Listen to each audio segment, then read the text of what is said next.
Hello children, now we will start the next topic of chapter 6, and the name of the topic is the type of RNA and the process of transcription, which we have already discussed in the prokaryotes, how it's take place.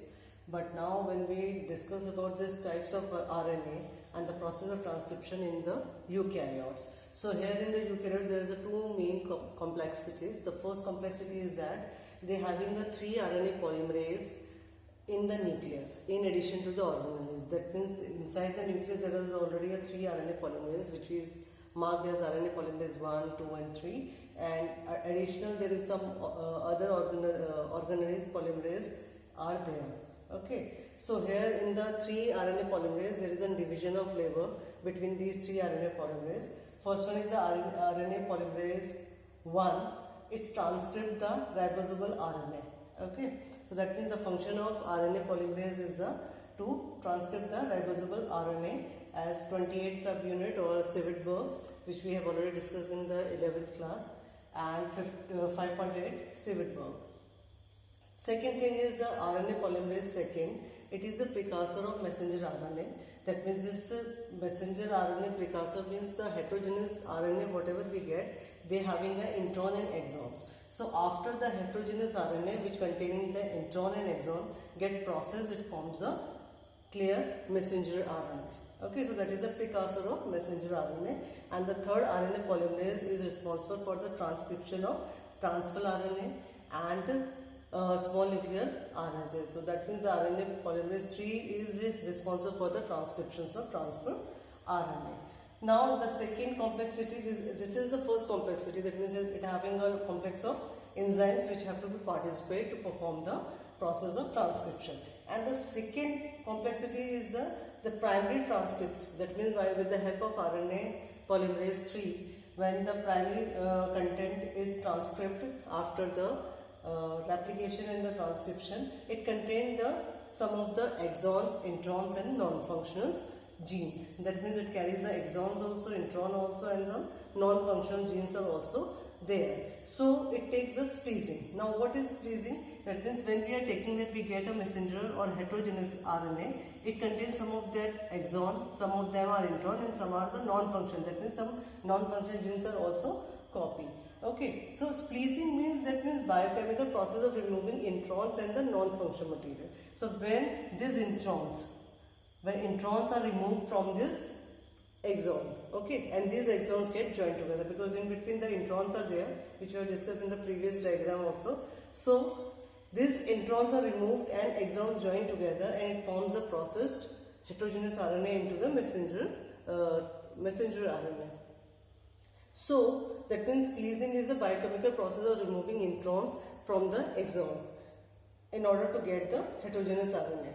Along with this, the heterogeneous RNA undergoes the additional process. That means what is the additional process in it? That means in that process there is a capping and the tailing. Now what is capping and tailing? Capping means in the 5' end, when we are just making the transcription, we find that during this capping, we find that the nucleotides, that means the nucleotide which having a methyl guanosine triphosphate is located at the 5' end of the messenger RNA or heterogeneous RNA. So that is known as the capping. It is present at the 5' end, which you can see here. I have made this. And the tailing is, that means the adenylate residues of around about 200 to 300 bases are there in the tail region. So that is known as the tailing. So that means this part where it is connected with the 5' end is the methyl guanosine triphosphate is located at the head region, and in the tail region there is an polyadenylation is there. Okay, so that means that process after this, that means it carries this head region, this is the tail region, here is the methyl guanosine triphosphate is located attached to it, and at the tail region there is a polyadenylation is take place, and in between you will find there is an exons, intron and introns. Now here the splicing will take place, and you will find that after splicing these introns get circle out, and slowly and gradually what happens, this intron is removed out and we get only the messenger RNA fragments, only the head and the tail region and rest of this messenger RNA. Okay, so this is the process of transcription in the eukaryote. So these are the complexity and the significance of this. Why they having an intron and exons and non-functional, and there is significance is that split the gene arrangement features of genome. That means it shows that when we are splitting it into intron and exon, it forms the features of the genome. And intron is the reminiscent integrity. That means it is occur in the olden days also when the gene is existing, and the process of splicing represent the dominance of RNA world. That means when there is an intron is removed and exon is existing and the splicing process will take place, it shows that there is a dominancy of the RNA there. Now next, that means after completing the replication and the transcription, now this nucleic acid will be copied to form the another nucleic acid. Okay, here is the copying of the nucleic acid to the form of another nucleic acid in the process of transcription and the replication. Okay, in the replication we have made the DNA, daughter DNA from the template DNA. Similarly, in the transcription we made the from the DNA, template DNA we made the messenger RNA. That means only there is a copy of nucleic acids, polymer of nucleic acid from the another nucleic acid. But when we talk about the genetic code,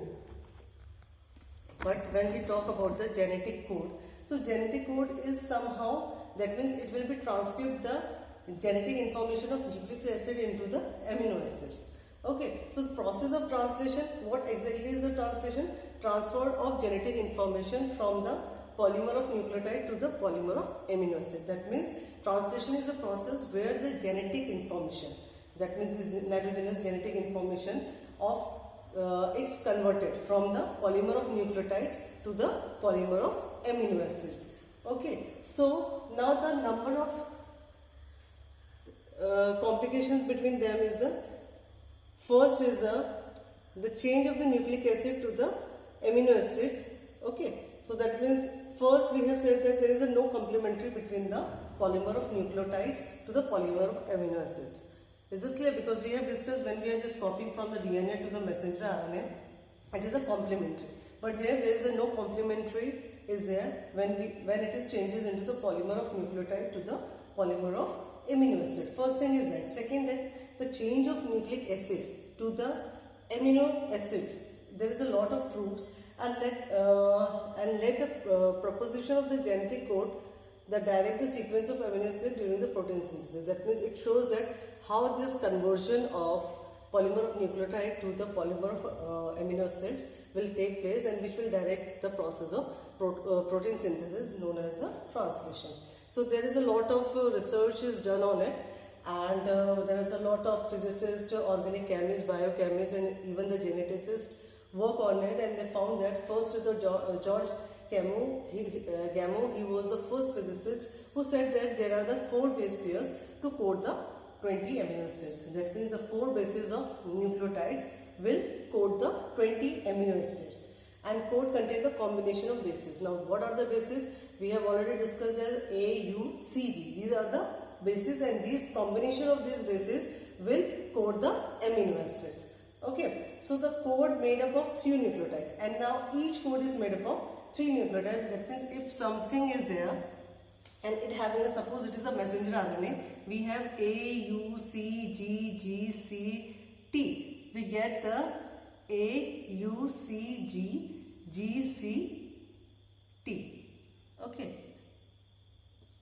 So this is the sequence, and if we see this sequence, it always comes in the 3. That means 3 base pairs will code for a particular amino acids. Okay, so that was given by the George Gamow, who said that the code made by the 3 nucleotides. These 3 nucleotides made the code, and if we multiply 4 raised to power 3, we get the 64 codons. So we have in a table also in the NCERT book, which shows that there are the 64 codons which code for a 20 amino acids. Now the codons is always in the triplet. That means it will appear in the triplet. Okay, like AUG, GGC, or some next will be in the always occur in the 3. Number 3, that is known as the code is triplet. And the Hargobind Khurana, who synthesized the RNA, HOMO and the polymers, HOMO and co-polymers of it, and the Marshall Nirenbanks also tell the cell-free system for the protein synthesis. So these are the scientists who worked on it. So to get the genetic codings easily, and they found that the polynucleotide phosphorylates is also helpful to polymerize the RNA. Now, what are the features of these genetic codes which will be code from the polymer of nucleotide to the polymer of amino acids? First feature of that is the codon is triplet. It always appears in the 3 nitrogenous bases, and 61 codons code for 20 amino acids. That amino acids are 20. Okay, so 61 codons code for 20 amino acids, and 3 codes are stop codons which can stop the process. Second feature of that is unambiguous and specific. That means one codon is code for one amino acid. It doesn't mean that one codon will code for more than one amino acid. If UUA is code for the phenylalanine only. Okay. Second is degenerate. Degenerate means some amino acids are coded by the more than one codons. Suppose the amino acids, suppose UAA, UUU, triple U is a phenylalanine. So triple U and WC is also, both of them will be code for a particular amino acid. So that means degenerate means some amino acids are coded by more than one codons. Okay. So UUA, UUC is also are 2 codons which code for the phenylalanine. So it is degenerate. That is the property of codon. Next is the codons read in the contiguous fashion. Contiguous fashion means continuity. Okay, there will be no full stop, there will be no gap between it. So it is in the series, and it automatically read this triplet code and they code the protein. Okay, they code the amino acids. So codes are universal. That means if UUA is a code for phenylalanine, so it will be appear in the bacteria also the same. Okay, so that codes and codons are always universal. One thing is that AUG is a dual function. It is act as it code for the amino acid methionine AUG, and it also act as the initiation. That means it will start the process of translation too. Okay, it produces the anticodons also, so that is the initiation process. Next is the mutations, and the next topic is the mutation. That is an important topic. Mutation and the genetic code. We have discussed in the earlier chapter, the mutation is just a deletion or addition of the sequence of base pairs or in the polymer nucleotide of polymers of nucleic acid. So that means when there is a addition or insertion or deletion of any base pair, okay, so it causes a mutation in the protein synthesis and it causes a change in the trade also. So mutation in genetic codes are of 2 types. One is a point mutation, second one is a Framshift mutation. Point mutation means a single base pair is generated or a single base pair is missed by this. By example of that is the beta globulin chain, which is example of sickle cell anemia. In place of glutamate, it forms a valine. Okay, and Framshift means the insertion or deletion of one or more base pair. If there is a deletion or insertion of any one base pair, so how the reading of frames will be changed. So here is an example of this. Suppose I have written a sentence, Ram has a red cap, and there is an insertion of one base pair, B is inserted, suppose. So Ram has, so instead of red, there is a brain DCA. So that means it automatically read the triplets codon and start making the another amino acids. Similarly, when there is a one more addition of base pair, it forms a BHF. And similarly, when there is a one more addition, then Ram has a big red cap. So one big triplet is formed here. So there is an insertion of 1 and 2 base pair which automatically change the sequences, and the Framshift will be changed. Similarly, there will be the deletion also. If you remove the R, then there is a reading will be changed, the triplet will be changed. When there is a deletion of E, D also, so there is a again we have a Ram has a cap. There is no red. Okay, so addition and deletion, insertion and deletion of any 1 or 2 base pairs will cause a change in the reading of the Framshift. After that, there is one of the next important topic is the transferase RNA, which is act as an adapter. We know that when we are just forming the polymer of nucleotide to the polymer of amino acids, so how it will be converted? The nitrogenous bases are the different, and they are having different nitrogenous base sequences. How it is changes into the amino acid. So we need an adapter. Similarly, we know that in the mobiles we use the chargers, but sometimes when we don't have a charger with similar, in between them we use the adapter. That means it can be adapt. Okay, so similarly there is a transfer RNA is act as an adapter, which will be is a mediator which help to convey the information or just do the process of translation or transfer of genetic information. Transfer of genetic information of polymer of nucleotide to the polymer of amino acid. So here it is an adapter which helps to transfer the genetic information of nucleic acid to the amino acids. Okay. So if we see the structure, its structure is a clover leaf, or it is a two-dimensional structure which is look like a clover leaf, and when we see the three-dimensional structure, it is inverted L shape. Okay. So if we see the structures, we will find there is a branch form is there. So at the one end of that there is an anticodon is formed, and the other side the amino acid is formed, and with the anticodon there is a codon of messenger RNA. When it is passes through, the anticodon is formed and it helps to transfer and form the amino acids. So how it will convert this polymer of nucleotides or nucleic acid, it is anticoded by that, and then it is formed the amino acid. So in this way the process will take place. So there is a mechanism to read the codes to link it to the amino acid, because there is a mechanism. This is the messenger RNA which is after transcript will just come out from the nucleus to the cytoplasm. So here the mechanism to read the codes, that means these codes are read to link the amino acid, and no specialty is there. So the postulate of adapter molecules, that means there is no specialty how these codons are read by the amino acid. So there is only the adapter molecules are there.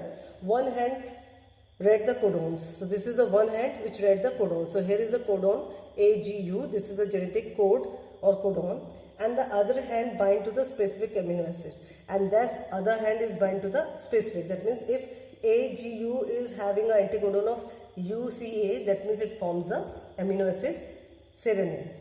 Okay, bind to the specific amino acid. So the transfer RNA is from the soluble RNA. The transfer RNA has a two anticodons loop that has a basis complementary in the codon. So this is a anticodons, this is a codes, and this is the anticodons which are complementary. This is in 5'3" direction, this is on the 3 to 5 direction.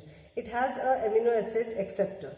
That means this is the amino acid acceptor to bind the amino acids. So here the codons is forms the anticodon, and there is an amino acid acceptor, and transfer RNA is specific for the specific amino acid. That means this transfer RNA should be specific for the specific amino acid for the initiation. For the initiation there is a particular transfer RNA, but for the stop codon there is no transfer RNAs for stopping, because as there is a 3 stop codons that helps to terminate this process. So this is all about the transfer RNA, the adapter molecules. This is one of the important you can say important topic between the transcription and translation, and to better understand how it's take place. Okay, so just go through the NCERT books twice or thrice so that it get more clear to you, and next we'll continue the translation process.